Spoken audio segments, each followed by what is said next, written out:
कल से social media site x पर एक ट्रेंड चल रहा है, मोदी का परिवार।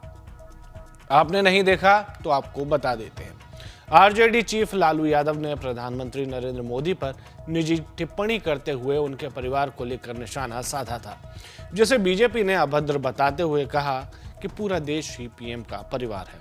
खुद पीएम मोदी ने कहा कि 140 करोड़ लोग ही मेरा परिवार है, जिसके बाद बीजेपी के शीर्ष नेताओं ने अपने सोशल मीडिया अकाउंट्स पर अपने नाम के आगे मोदी का परिवार लिख लिया, जिसमें जेपी नड्डा, अमित शाह, राजनाथ सिंह जैसे बड़े नाम शामिल हैं। सनद रहे कि 2019 में इसी तरह से राहुल गांधी के चौकीदार चोर है के जवाब में भाजपा ने मैं भी चौकीदार का नारा दिया था और यह पार्टी के चुनावी अभियान का केंद्रीय मुद्दा बन गया था। भाजपा ने 2024 में मोदी का परिवार को अपने चुनावी अभियान को केंद्रित करने का संकेत दे दिया है।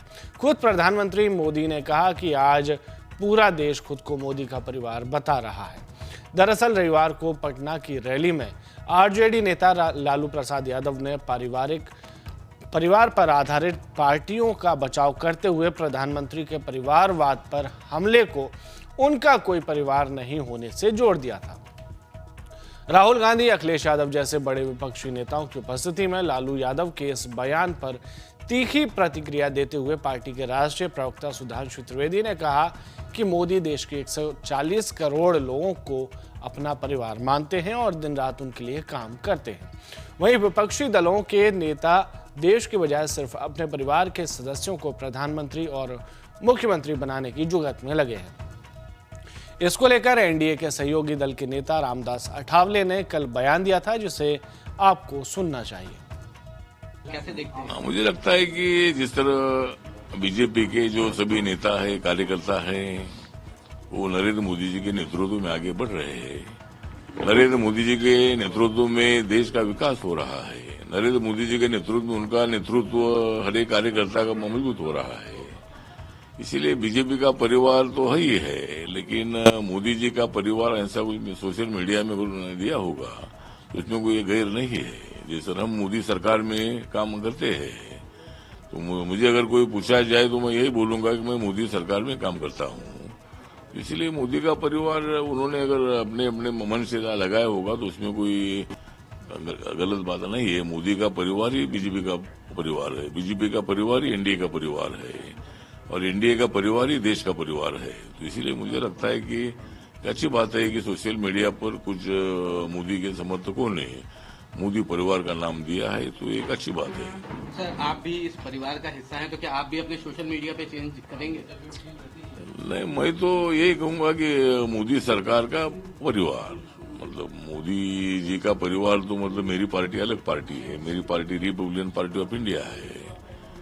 तो मैं तो यही बोलूंगा कि मैं मोदी सरकार का हम परिवार है और इसीलिए जैसे नेशनल डेमोक्रेटिक अलायंस की सरकार है। और एक बात मैं आपको बताऊं कि बीजेपी को पूरा बहुमत होने के बावजूद भी छोटे छोटे दलों को साथ में लेकर उन्होंने सरकार बनाई है और उसमें मेरा दल छोटा दल है। मेरे पार्टी का एक भी मेंबर ऑफ पार्लियामेंट लोकसभा में नहीं है, मैं राज्यसभा में हूँ। उसके बावजूद भी मेरे पार्टी को मंत्रिमंडल में स्थान मिला है। तो इसलिए सभी पार्टियों को लेकर बीजेपी चलती है, चल रही है। बीजेपी छोटी पार्टियों को खत्म करती है, इसी तरह के आरोप में बिल्कुल तथ्य नहीं है। जो ईमानदार पार्टियां हैं उनको संभालते हैं, जो बेईमान है उनको सबक सिखाने का काम करते हैं। इसलिए मुझे लगता है कि जिस तरह 2024 का जो वातावरण पूरे देश भर में है, तो वही वातावरण यही दिखाता है कि 10 साल में मोदी जी के कार्यकाल में हम 10 नंबर इकोनॉमी से 5 नंबर इकोनॉमी पर हम आए हैं। देश का विकास हो रहा है, राम मंदिर बन गया है और बहुत सारी समस्याएं हल हो रही है। तो इसीलिए लोगों की पसंद मोदी जी को है और मोदी जी के नाम पर पूरे देश भर में वोट मिलेगा। इस वक्त साउथ इंडिया में भी बहुत जगह पर खाता खुलेगा, उनको अच्छी सीटें मिलेगी। तमिलनाडु हो, कर्नाटका में तो जो 26 सीटें हैं उसमें जो 20-22 सीटें बीजेपी को मिलने की संभावना है। बाकी केरल है, तमिलनाडु है, आंध्र प्रदेश है, तेलंगाना है, यहाँ भी बीजेपी को अच्छी सीटें मिलेगी। और नॉर्थ इंडिया में तो बीजेपी स्ट्रांग है ही है। हमारे महाराष्ट्र में भी हम बहुत बड़े स्ट्रांग है। इसी तरह मुझे लगता है कि बीजेपी 370 पार करेगी और एनडीए 400 सीटें पार करेगी।